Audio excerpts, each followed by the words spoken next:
ആദ്യമേ തന്നെ ഈ കൃപാസനം അൾത്താരയിൽ വന്ന് സാക്ഷ്യം പറയാൻ എന്നെ അനുവദിച്ച അമ്മ മാതാവിനും തിരുക്കുമാരനും 1000 നന്ദി ഞാൻ പറയുന്നു. എൻ്റെ പേര് ഉഷ സുനീഷ്. ഞാൻ വയനാട്ടിൽ എടപ്പെട്ടി ഇടവകയിൽ നിന്നും വരുന്നു. ഞാൻ ആദ്യമായി തീർത്ഥാടന ഉടമ്പടി എടുത്തത് 15/5/2022 എൻ്റെ പ്രധാന ഉടമ്പടി നിയോഗം എന്നത് ഞാൻ 8 വർഷമായി വാടക വീട്ടിലാണ് താമസിച്ചിരുന്നത്. ഞങ്ങൾക്കൊരു വീടും സ്ഥലവും ലഭിക്കാൻ വേണ്ടിയിട്ടായിരുന്നു ഞാൻ പ്രധാനമായിട്ടും ഉടമ്പടി നിയോഗം വെച്ചത്. എനിക്ക് ആദ്യത്തെ ഉടമ്പടി തീർത്ഥാടന ഉടമ്പടി എടുത്തു. അതിനുശേഷം ഞാൻ 1ാമത് വന്ന് പുതുക്കി. 1ാമത്തെ പുതുക്കലിന് ശേഷവും എനിക്ക് ഈ നിയോഗം സാധിച്ചില്ല. ബാക്കി നിയോഗങ്ങളെങ്കിലും എല്ലാം ഒരുമാതിരി എല്ലാം സാധിച്ചെങ്കിലും ഈ ഒരു നിയോഗം മാത്രം സാധിച്ചു കിട്ടിയില്ല. ഇതിനോടിടയ്ക്ക് 2ാമത് ഞാൻ ഉടമ്പടി പുതുക്കാനായിട്ട് വരുന്നതിൻ്റെ തലേദിവസം ഇതിനോടിടയ്ക്ക് ഞാനൊരു 50 വീടെങ്കിലും പോയി കണ്ട്. പക്ഷേ ഞങ്ങളുടെ സാമ്പത്തിക സ്ഥിതിയും ഇതൊക്കെ വെച്ച് നോക്കുമ്പോൾ ഞങ്ങൾക്ക് വീട് എടുക്കാനുള്ള സാഹചര്യമില്ലായിരുന്നു. ഞങ്ങൾക്ക് ഇഷ്ടപ്പെടുന്ന വീടിന് വില അധികമാവും, അല്ലെങ്കിൽ തീരെ പറ്റില്ലാത്ത ഒരു വീടായിരിക്കും. അപ്പം ഞങ്ങളിങ്ങനെ പോയി 2ാമത്തെ പുതുക്കലിന് വരുന്നതിന് മുമ്പ് തലേദിവസം ഞങ്ങൾ വീട് കാണാനായിട്ട് പോയി 2-3 വീട് കണ്ടു. അതിനുശേഷം തിരിച്ചു വന്നപ്പോൾ ഞങ്ങൾക്ക് വീടൊന്നും ഇഷ്ടപ്പെട്ടില്ല. ഞങ്ങൾ ഉദ്ദേശിച്ച തരത്തിലുള്ള ഒരു വീട് ലഭിച്ചില്ല. അപ്പം എനിക്ക് ഭയങ്കര സങ്കടമായി. ഞാൻ കരഞ്ഞുകൊണ്ടാണ് വീട്ടിലേക്ക് വന്നത്. അന്ന് വൈകുന്നേരം ഞങ്ങൾ ഇങ്ങോട്ട് പോരാൻ വേണ്ടി ഇരിക്കുകയാണ്. അപ്പം ഞാൻ ഇതിനു മുമ്പ് ഒരു സാക്ഷ്യം കേട്ടിട്ടുണ്ട്. ഒരു ചേച്ചി വിദേശത്ത് പോകാൻ വേണ്ടിയിട്ട് നിയോഗം വെച്ച് പ്രാർത്ഥിച്ചിട്ട് ചേച്ചിക്ക് സാധിച്ചില്ല. അങ്ങനെ ഈ ചേച്ചി 2ാം പുതുക്കാനായിട്ട് ഇവിടെ വന്നപ്പം ചേച്ചി പറയുകയാണ്, അമ്മേ മാതാവേ, ഞാനിന്ന് നാളെ ഇവിടെ പുതുക്കാനായിട്ട് വരികയാണ്. ഞാൻ പുതുക്കി ഇവിടെ നിന്ന് പോകണമെങ്കിൽ, ബസ്സിൽ കയറണമെങ്കിൽ ഇതിന് എന്തെങ്കിലും ഒരടയാളം അമ്മ എനിക്ക് കാണിച്ചു തരണം. അങ്ങനെ ഈ ചേച്ചി പോകുന്നതിന് മുമ്പ് ഇവരുടെ ഒന്നും ആയില്ല. ചേച്ചീൻ്റെ കൂട്ടത്തിൽ വന്നവർ ബസ്സിൽ കയറാനായിട്ട് വിളിച്ചു. എങ്കിൽ ചേച്ചി പോകാൻ അപ്പോഴും ചേച്ചിക്ക് നിയോഗം കാര്യങ്ങൾ സാധിച്ചിട്ടില്ല. ചേച്ചി ആകെ വിഷമിച്ചിട്ട് മാതാവിൻ്റെ മുമ്പിൽ ഇങ്ങനെ നിൽക്കുമ്പോൾ പെട്ടെന്ന് മൊബൈലിൽ ഒരു മെസ്സേജ് വരികയാണ്, ചേച്ചിക്ക് പോകാനുള്ള കാര്യങ്ങൾ റെഡിയായിരിക്കുന്നു. അപ്പോൾ എൻ്റെ മനസ്സിലും പെട്ടെന്ന് ആ ഒരു സാക്ഷിയാണ് എൻ്റെ മനസ്സിലേക്ക് ഓടി വന്നത്. ഞാൻ കരഞ്ഞുകൊണ്ട് അന്ന് ഞാൻ മാതാവിനോട് പറഞ്ഞു, അമ്മേ മാതാവേ, ഞാൻ നാളെ അവിടെ വരികയാണ്. എനിക്ക് നാളെ അവിടുന്ന് പോരുന്നതിന് മുമ്പ് എന്തെങ്കിലും ഒരു അടയാളം നീ കാണിച്ചു തരണം. കാരണം എനിക്കറിയത്തില്ല, ഞാൻ വയനാട്ടിലാണ്. ഇതിന് എന്തടയാളമാണ് ആലപ്പുഴയിൽ കിട്ടുക അതെനിക്കറിയത്തില്ല. ആലപ്പുഴയിൽ അല്ല ഞങ്ങൾ വീട് അന്വേഷിക്കുന്നത്. എനിക്കിവിടെ നിന്ന് വീട് നോക്കാനൊട്ട് പോകാനും സാധിക്കില്ല. എങ്കിലും ഞാൻ അങ്ങനെ തന്നെ കരഞ്ഞ് പ്രാർത്ഥിച്ചു. ഞാനിവിടെ വന്നു ഉടമ്പടി പുതുക്കിയതിന് ശേഷം ഞങ്ങൾ ഭക്ഷണം കഴിക്കാനായി പുറത്തിറങ്ങി. ഞാൻ മൊബൈലെടുത്തു. മൊബൈലിൽ ഞാൻ നോക്കി വാട്സാപ്പിൽ ഏതെങ്കിലും തരത്തിലുള്ള വീടുകൾ ആരെങ്കിലും ഇട്ടിട്ടുണ്ടോ, എനിക്കത് ഇഷ്ടപ്പെട്ടോ, ഞങ്ങളുടെ വിലയ്ക്ക് ഒതുങ്ങുന്നതാണോ എന്ന് ഞാൻ നോക്കി. പക്ഷേ ഒന്നും ഉണ്ടായില്ല. ഞാനിത് ആരോടും പറഞ്ഞില്ല. എനിക്ക് സങ്കടം വന്നു. എനിക്കിതിനുള്ള യോഗ്യത ഇല്ലാത്തത് കൊണ്ടായിരിക്കും അമ്മ എനിക്കിതിനോട് അടയാളം തരാത്തത്. ഞാൻ അവിടുന്ന് വിഷമിച്ച് ഞാനിങ്ങനെ പോവുകയാണ്. എൻ്റെ കുടുംബം അടക്കം വന്നിട്ടുണ്ട്. എൻ്റെ മക്കളും ഹസ്ബൻഡൊക്കെ പുറത്ത് റൂമെടുത്ത് ഇവിടെ വന്ന് പ്രാർത്ഥിച്ചതിന് ശേഷം പുറത്ത് റൂമെടുത്ത് അവിടെയുണ്ട്. ഞങ്ങൾ അങ്ങോട്ട് ചെല്ലുമ്പോൾ ഭർത്താവ് പറയുകയാണ്, എൻ്റെ കസിൻ്റെ മകൻ വിളിച്ചിരുന്നു, ഇന്ന സ്ഥലത്ത് ഒരു സ്ഥലമുണ്ട്, ഒരു പള്ളിയുടെ അടുത്താണ് സ്ഥലം. അപ്പം ഞാൻ മനസ്സിൽ വിചാരിച്ചു, അമ്മേ, ഞാൻ നിന്നോട് വീടല്ലേ ആവശ്യപ്പെട്ടത്, ഒരു സ്ഥലമല്ലല്ലോ ഞാൻ നിന്നോട് ആവശ്യപ്പെട്ടത്. എനിക്ക് കിട്ടിയ ഒരു അടയാളം ഒരു സ്ഥലമാണല്ലോ. സ്ഥലം വാങ്ങി, സ്ഥലത്തിന് ഭയങ്കര വിലയാണ്, സ്ഥലം വാങ്ങി വീട് വെക്കാമെന്ന് പറഞ്ഞാൽ ഞങ്ങൾക്ക് പറ്റുന്ന കാര്യമല്ല. അതുകൊണ്ട് ഞങ്ങൾ അങ്ങനെ ഒരു സ്ഥലം വാങ്ങാൻ ഉദ്ദേശിച്ചിരുന്നില്ല. അപ്പോൾ ഞാൻ ഇങ്ങനെ മനസ്സ് വിചാരിച്ചു, എൻ്റെ മാനുഷികമായ ചിന്തയിൽ ഞാൻ വിചാരിച്ചു, എനിക്ക് അടയാളം ഇതൊരടയാളമായിട്ട് അമ്മ തന്നെങ്കിലും ഇതൊന്നും അല്ലല്ലോ ഞാൻ ചോദിച്ചതെന്ന് വിചാരിച്ച് ഞാൻ മിണ്ടാതെ പോയി. വീട്ടിൽ ചെന്നു. ഞാനിത് തന്നെ എൻ്റെ മനസ്സിൽ വീണ്ടും വീണ്ടും വന്നു, ഈ സ്ഥലമാണല്ലോ അമ്മ കാണിച്ചു തന്നേന്ന്. ഒരാഴ്ച കഴിഞ്ഞു. ഭർത്താവ് പറഞ്ഞു, നമുക്ക് സ്ഥലം കാണാൻ പോകാം. ഞാൻ ചോദിച്ചു, നമ്മൾ സ്ഥലം അല്ലല്ലോ വീടല്ലേ ഉദ്ദേശിച്ചേക്കണേന്ന്. അപ്പോഴത്തേക്ക് എൻ്റെ മനസ്സിലേക്ക് ഈ ചിന്ത വന്നു, അമ്മ തന്ന അടയാളം ഇനി ഇതാണോ എടുക്കാൻ പോകുന്നത്. ചെന്ന് കണ്ടു, സ്ഥലം ഇഷ്ടപ്പെട്ടു. സ്ഥലം ഞങ്ങൾ ടോക്കൺ കൊടുത്തു. ഞങ്ങൾ ഉദ്ദേശിച്ചതിനെ കഴിഞ്ഞും വലിയൊരു വില കൊടുത്താണ് ഞങ്ങൾ സ്ഥലം വാങ്ങിയത്. 10 സെൻറ്റ് സ്ഥലം എടുത്തു. 3 ലക്ഷം രൂപ അഡ്വാൻസ് കൊടുത്തു. അവിടെയും തടസ്സങ്ങൾ മാറിയില്ല. 3 ലക്ഷം രൂപ അഡ്വാൻസ് കൊടുത്തതിന് ശേഷം അവർക്കൊരു 7 ലക്ഷം രൂപയും കൂടെ അവർക്ക് ചെറിയൊരു കടമുണ്ട്, രജിസ്ട്രേഷന് മുമ്പ് കൊടുക്കണം എന്ന് പറഞ്ഞു. ഞങ്ങളത് കൊടുക്കാം, 7 ലക്ഷം കൂടെ കൊടുക്കാം എന്ന് വിചാരിച്ച് പോകുന്നതിന് മുമ്പാണ് അറിയുന്നത് സർവൈവർ വന്ന് അളന്നു.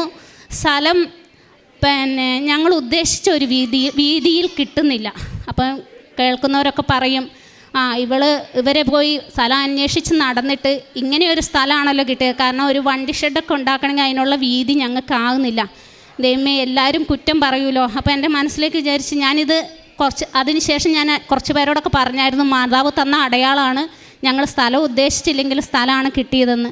അവസാനം ഞാൻ കരഞ്ഞ് പ്രാർത്ഥിച്ചു, 7 ലക്ഷം കൊടുക്കുന്നത് എങ്ങനെ, ഈ സ്ഥലക്കച്ചവടം ഇതായി പോകും, ആകെ മോശംകേടാണ്, അമ്മ തന്ന സ്ഥലമാണെന്ന് ഞാൻ പറഞ്ഞു.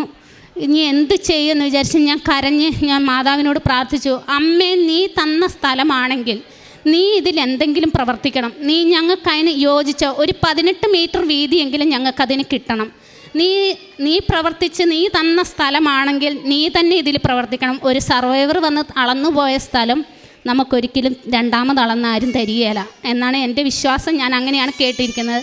അങ്ങനെ ഭർത്താവ് ചെന്ന് വീതിയുടെ കാര്യം ചോദിച്ചു. അവർ പറഞ്ഞു, സ്ഥലം തരാൻ ഉദ്ദേശിച്ചവർ പറഞ്ഞു, നിങ്ങൾക്ക് 3 ലക്ഷം രൂപ അഡ്വാൻസ് തന്നതും ടോക്കൺ തന്ന പൈസയും ഞങ്ങൾ തിരിച്ചു തരാം, അല്ലാതെ ഇത് വഴിക്ക് സ്ഥലം വിട്ടിട്ടുണ്ട്, അവർക്ക് പ്ലോട്ടാക്കി കൊടുക്കാനുള്ളതാണ്, ഞങ്ങൾക്ക് മാത്രം വീതി കിട്ടിയാൽ പോരാ, ബാക്കി കൊടുക്കുന്നവർക്കും വീതി കിട്ടണം.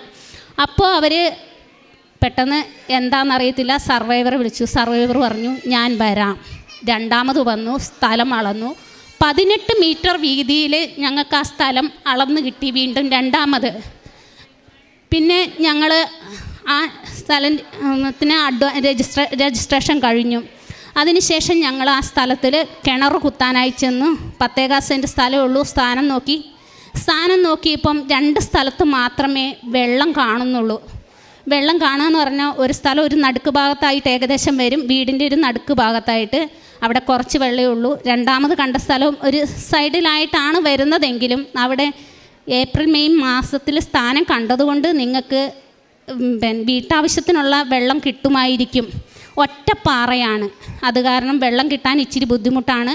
260 അടിയെങ്കിലും താഴ്ത്തിയാൽ മാത്രമേ നിങ്ങൾക്ക് ചെറുതായിട്ട് വെള്ളം കാണാൻ പറ്റുള്ളൂ. 350 അടി എങ്കിലും താത്തിയാൽ മാത്രമേ വീട്ടാവശ്യത്തിനുള്ള വെള്ളം കിട്ടുള്ളൂ എന്ന് പറഞ്ഞു. ഞങ്ങളാകെ വിഷമത്തിലായി. ഞാൻ സ്ഥലം ഇതിന് വന്നതിന് മുമ്പ്, സ്ഥാനം നോക്കാൻ വരുന്നതിന് മുമ്പ് പോയി ഉപ്പൊക്കെ ഇട്ട് പ്രാർത്ഥിച്ചു. ഞങ്ങൾ വീട്ടിലേക്ക് പോകുന്നു. ഇനി എന്ത് ചെയ്യും, 10 സെൻറ്റ് സ്ഥലമല്ലേ ഉള്ളൂ, അതിൽ പിന്നെ വേറെ എവിടെയും സ്ഥാനം ഇല്ല, എന്ത് ചെയ്യുമെന്ന് വിചാരിച്ചു. ഭർത്താവ് പറഞ്ഞു, ലൈറ്റ് ക്യാൻഡിൽ റിക്വസ്റ്റ് ഇടാം എന്ന് പറഞ്ഞു. ഞാൻ ചോദിച്ചു, എൻ്റെ പേരിൽ ഇടണോ? ഞാൻ കാരണം പ്രാർത്ഥനകളൊക്കെ ചെല്ലണം ഒക്കെ ചെയ്യണമെന്ന് പറഞ്ഞു. അപ്പോൾ പറഞ്ഞു, കുഴപ്പമില്ല. ഞാൻ പറഞ്ഞു, ബുധനാഴ്ച ഉപവാസം, ഒരു നേരത്തെ ഭക്ഷണം ഉപേക്ഷിക്കണം, പറ്റുമോ? അപ്പോൾ പറഞ്ഞു, കുഴപ്പമില്ല, ഞാൻ ചെയ്തോളാം എന്ന് പറഞ്ഞു. ഞങ്ങൾ ലൈറ്റ് ക്യാൻഡിൽ പ്രയർ റിക്വസ്റ്റ് ഇട്ടു. കിണർ കുത്താൻ വന്നപ്പോൾ അവർ അവിടെയും തടസ്സങ്ങളൊക്കെ ഒരുപാടുണ്ടായിരുന്നെങ്കിലും കിണർ കുത്താൻ വന്നു. ഞാൻ പോയില്ലായിരുന്നു. ഉപ്പ് കൊടുത്തു വിട്ടു. വിശ്വാസ പ്രമാണം ചൊല്ലി നന്നായിട്ട് പ്രാർത്ഥിച്ച് അതിന് ചുറ്റും ഇടാൻ പറഞ്ഞു. അതിന് ചുറ്റും വിശ്വാസ പ്രമാണം ചൊല്ലി ഉപ്പിട്ടു. അതിനുശേഷം ഞാൻ വീട്ടിലായിരുന്നു. ഞാൻ വന്ന് ഉടമ്പടി ധ്യാനം കൂടിക്കൊണ്ടിരിക്കുന്ന ദിവസം ഒന്നും ആയില്ല, 130 അടി ഒന്നും ആയിട്ടില്ല എന്ന് പറഞ്ഞു വിളിച്ച് ഞാൻ പ്രാർത്ഥിച്ചു, അമ്മേ, ഞാൻ ഈ ഉടമ്പടി ധ്യാനം കഴിയുന്നതിന് മുമ്പ് നീ എന്തെങ്കിലും ഒരു നല്ല സൂചന എനിക്ക് തരണം എന്ന് പറഞ്ഞ് ഞാൻ ഉടമ്പടി ധ്യാനം കഴിഞ്ഞ് ചെവിയിലൊക്കെ തൈലം തേച്ചു. ഞാൻ പോയി വിളിച്ചു. എന്നോട് പറഞ്ഞു, 160 അടി ചെറുതായിട്ട് വെള്ളം കാണാൻ തുടങ്ങിയിട്ടുണ്ട്, നന്നായി പ്രാർത്ഥിച്ചോളാൻ പറഞ്ഞു. ഞാൻ പെട്ടെന്ന് എൻ്റെ വീട്ടിലായതുകൊണ്ട് ഞങ്ങളുടെ വീടിൻ്റെ കിണറിൻ്റെ അടുത്തേക്ക് ഞാൻ പോയി. ഉടമ്പടി ഉപ്പ് എടുത്തുകൊണ്ടാണ് ഞാൻ പോയത്. പോയ വഴിക്ക് ഞാൻ ചെന്ന് ഞാൻ മാതാവിനോട് പറഞ്ഞു, മാതാവേ, ഞാൻ 7 പ്രാവശ്യം ഈ കിണറിൻ്റെ ചുറ്റിനും നടന്ന് പ്രത്യക്ഷീകരണ പ്രാർത്ഥന ചെല്ലും. അതിനുശേഷം ഞാനിവിടെ ഉപ്പിട്ട് പ്രാർത്ഥിക്കും. അന്ന് ഉപ്പിട്ട് പ്രാർത്ഥിച്ച് ഞാൻ വരുമ്പോഴത്തും എനിക്ക് ഒരു നല്ല വാർത്ത കേൾക്കാൻ ഇടയാക്കണം. ഞാൻ ഫോൺ എടുത്തില്ല, കുറച്ച് താഴെയാണ് കിണർ. ഞാൻ പോയി ഉടമ്പടി പ്രത്യക്ഷീകരണ പ്രാർത്ഥന ചൊല്ലി ഒരു 5 വട്ടം പ്രത്യക്ഷീകരണ പ്രാർത്ഥന ചൊല്ലി ഉപ്പിട്ട് കാണുമായിരിക്കും.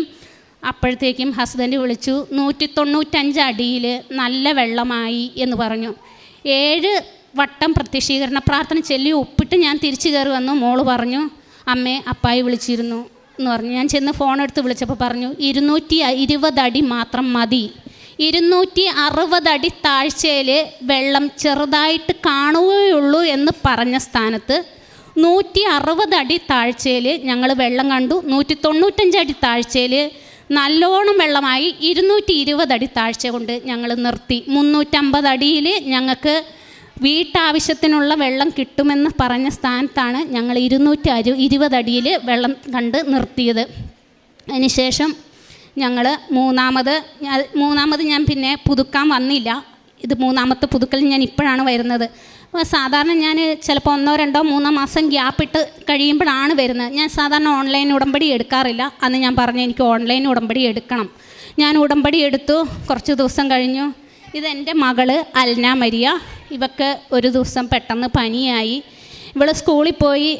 മേലുവേദനയൊക്കെ ഉണ്ടെന്ന് പറഞ്ഞ് സ്കൂളിൽ പോയി. സ്കൂളിൽ നിന്ന് പനിച്ചു വന്നു. പനിയുടെ മരുന്ന് കൊടുത്ത് കിടത്തി. പിറ്റേ ദിവസം രാവിലെ അവൾക്ക് വീണ്ടും രാത്രി മുഴുവൻ പിച്ചും പേയും പറഞ്ഞിരിക്കുകയാണ്. രാവിലെ അവൾ പറഞ്ഞു എനിക്ക് കുഴപ്പമില്ല, ഞാൻ സ്കൂളിൽ പോയിക്കോളാം. അവൾ സ്കൂളിൽ പോയി. തിരിച്ച് വന്നപ്പോൾ അവൾ പനിച്ച് ഭയങ്കരമായിട്ടാണ് വന്നത്. രാത്രി വയറുവേദനയുണ്ട്. ഇവൾക്ക് ഗ്യാസിൻ്റെ അസുഖമുള്ളതുകൊണ്ട് വയറുവേദനയുണ്ട്. എന്താ നിനക്ക് വയറുവേദന, ഗ്യാസ് ഇതിൻ്റെ ഒന്നും കഴിച്ചില്ലല്ലോ എന്ന് ഞാൻ പറഞ്ഞു. അങ്ങനെ അവൾ രാത്രി കിടക്കുന്നതിന് മുമ്പ് ഞാൻ ഇവളോട് പറഞ്ഞ് തൈലം എടുത്ത് പ്രാർത്ഥിച്ച് ഞാൻ ഇവളോട് പറഞ്ഞു നീ കടന്നോ, ഒരു കുഴപ്പമില്ല, ഛർദ്ദിക്കൊന്നുമില്ല, ഛർദ്ദിക്കാൻ വരുന്നുണ്ടെന്ന് പറഞ്ഞ് ഛർദ്ദിക്കൊന്നുമില്ല, നീ ധൈര്യമായിട്ട് കടന്നോളാൻ പറഞ്ഞ് പ്രാർത്ഥിച്ച് കടത്തി. ഒരു 15 മിനിറ്റ് കഴിഞ്ഞ് കാണും കൊച്ചെഴുന്നേറ്റു, ഛർദ്ദിച്ചു, നല്ല പോലെ ഛർദ്ദിച്ചു. ഞാൻ ലൈറ്റ് ഇട്ട് നോക്കി. കൊച്ചിൻ്റെ ഛർദ്ദിയിൽ ഭർത്താവ് ഉയർന്നു. എന്താ ഇവളുടെ ഛർദിയിൽ ഒരു കളറ് വ്യത്യാസം, കൊച്ചിൻ്റെ ബ്ലഡാണ് അവൾ ഛർദ്ദിച്ചേക്കുന്നത്. അവൾ കഞ്ഞി കുടിച്ച് കടന്നിട്ട് ഒരു തുള്ളി വറ്റ് പോലും അതിലില്ല, ബാക്കി മുഴുവൻ ബ്ലഡാണ്.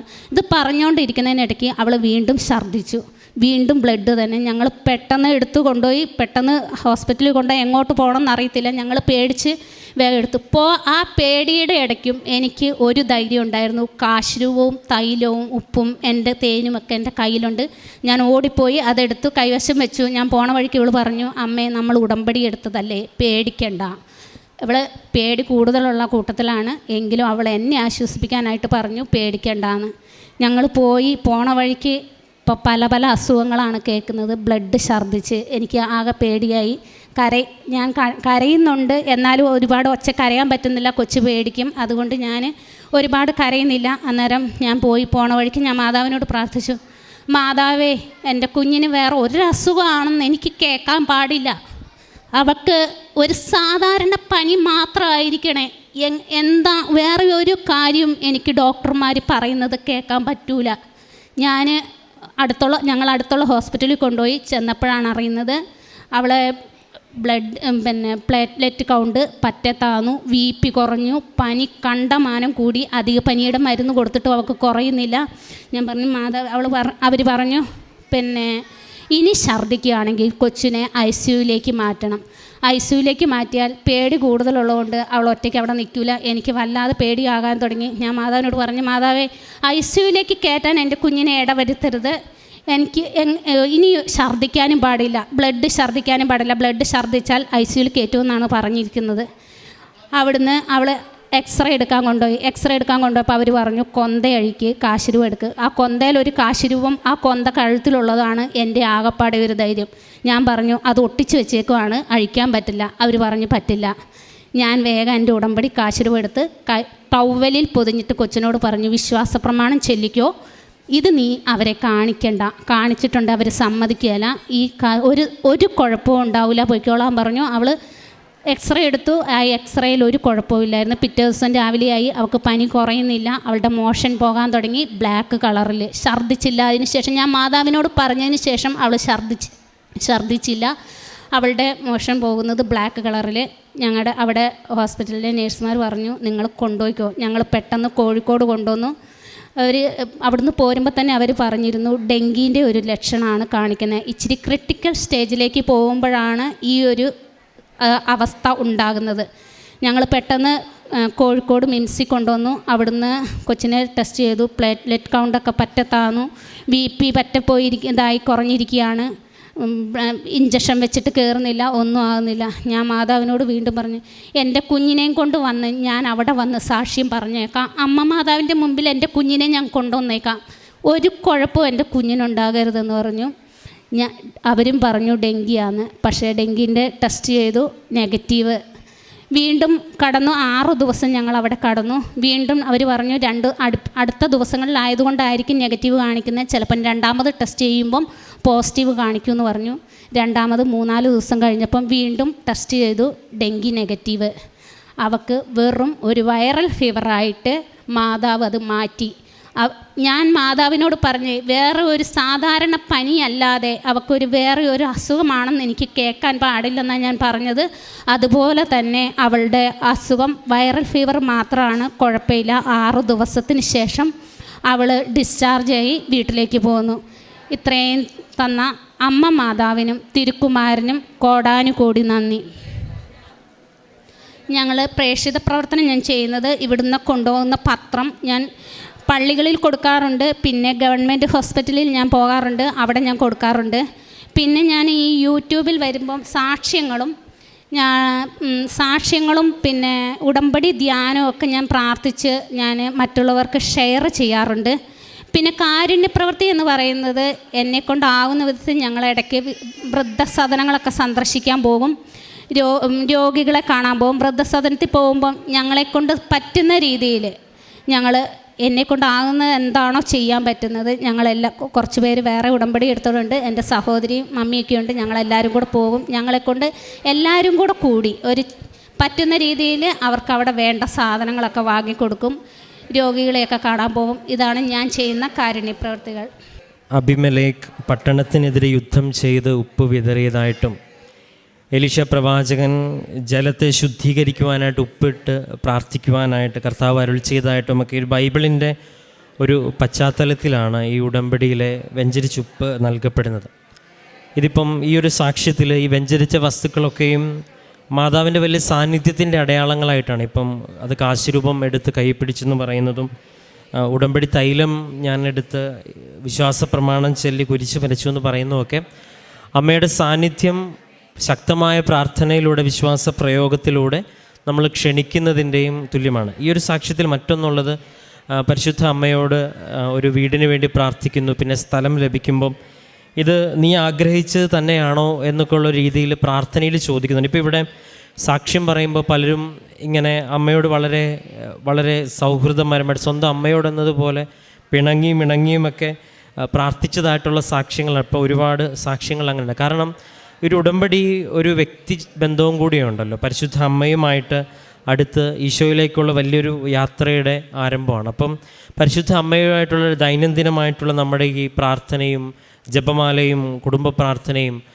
ഉടമ്പടിയിലെ മറ്റു കാര്യങ്ങളൊക്കെ ചെയ്യുമ്പോൾ സ്വാഭാവികമായിട്ട് നമുക്ക് പരിശുദ്ധ അമ്മയുമായിട്ട് വിശ്വാസത്തോടെ നിൽക്കുന്നവർക്ക് ഒരു അടുപ്പവും ബന്ധമുണ്ട്. ആ ബന്ധത്തിലാണ് പിന്നീട് അടയാളങ്ങളും ഡേറ്റിട്ട് പ്രാർത്ഥിച്ചു എന്നൊക്കെ പറയുന്നതും എല്ലാം ഈ അടിസ്ഥാനപരമായ അമ്മയുമായിട്ടുള്ള പ്രാർത്ഥനാ ബന്ധത്തിൻ്റെ അടിസ്ഥാനത്തിലാണ്. പിന്നെ മകളുടെ ഒരു സാക്ഷ്യവും ഇതിൽ പറയുന്നുണ്ട്. അപ്പോഴും ആ പേടി ഉണ്ടായിരുന്ന സമയത്തുമൊക്കെ ഉടമ്പടി എടുത്ത വ്യക്തികളെ സംബന്ധിച്ചിടത്തോളം അവർക്ക് എപ്പോഴും ഇതുപോലെ വിശ്വാസ പ്രയോഗത്തിന് വേണ്ടി കുറച്ച് വസ്തുക്കളുള്ളത് ദൈവത്തിൻ്റെ ഒരു വലിയൊരു അനുഗ്രഹമാണ്. ഈ പ്രാർത്ഥനയുടെ വലിയൊരു പ്രത്യേകതയുടെയും ഭാഗം കൂടിയാണ്. അപ്പോൾ ഈ മകളെയും കൂട്ടി ഇവിടെ വന്ന് ഈ ഒരു ദൈവാനുഭവത്തിൽ സാക്ഷ്യപ്പെടുത്തുവാനായിട്ട് ഇവിടെ വരുമ്പം ഇങ്ങനെ വലിയൊരു ബോധ്യത്തിലാണ് നിൽക്കുന്നതും. അപ്പോൾ ദൈവം ഇതിൽ ഇടപെട്ടിട്ടുണ്ട്. പരിശുദ്ധ അമ്മ എനിക്ക് ഞാൻ വിളിച്ചപ്പോൾ എൻ്റെ കൂടെ വന്നു എന്നതിൻ്റെ വലിയൊരു ബോധ്യത്തിലാണ് ഈ സാക്ഷ്യം പറയുന്നതും. ഒപ്പം വ്യക്തമായിട്ട് പറയുന്നുണ്ട്, നമ്മളിവിടെ ഉടമ്പടി എടുത്തവർ ഒരുമിച്ച് വന്ന് കുറച്ചേറെ കാര്യങ്ങൾ ചെയ്തു എന്ന് ഈ സാക്ഷ്യത്തിലുണ്ട്. നമ്മൾ ഔദ്യോഗികമായിട്ട് നമ്മളിവിടെ നിന്നും ബഹുമാനപ്പെട്ട അച്ഛൻ അങ്ങനെയൊക്കെ പറയുന്നുണ്ട്. ഉടമ്പടി എടുത്തവർ ഒരുമിച്ച് വന്ന് പ്രാർത്ഥിക്കുന്നതും പ്രവർത്തിക്കുന്നതും അത് ഒരുപാട് നന്മ ഒരുപാടിടങ്ങളിൽ ഉണ്ടായതായിട്ട് ഒരുപാട് വലിയ വലിയ സാക്ഷ്യങ്ങളിലൂടെ വരുന്നുണ്ട്. അതുമല്ല, ഉടമ്പടിയുടെ ഒരു ആധ്യാത്മികത ചൈതന്യം ഒരുപക്ഷെ മറ്റ് ഉള്ളവർക്ക് മനസ്സിലാകണമെന്ന് പോലും നിർബന്ധമില്ല.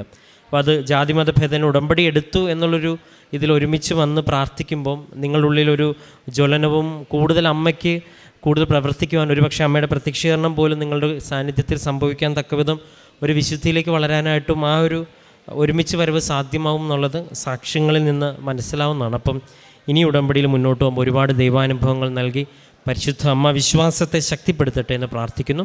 നമുക്ക് കരങ്ങളടിച്ച് ദൈവത്തിൻ്റെ നാമം മഹത്വപ്പെടുത്താം. അത്യപൂർവ ദൈവാനുഭവങ്ങൾ ഇനി നിങ്ങൾക്കും സ്വന്തം. ഈ യൂട്യൂബ് ചാനൽ ഇതുവരെ സബ്സ്ക്രൈബ് ചെയ്തിട്ടില്ലെങ്കിൽ ഇപ്പോൾ തന്നെ സബ്സ്ക്രൈബ് ചെയ്യുക. ഈ വീഡിയോ ഇപ്പോൾ തന്നെ നിങ്ങളുടെ സുഹൃത്തുക്കൾക്ക് ഷെയർ ചെയ്തുകൊണ്ട് കർത്താവിൻ്റെ പ്രേക്ഷിതരാകുക.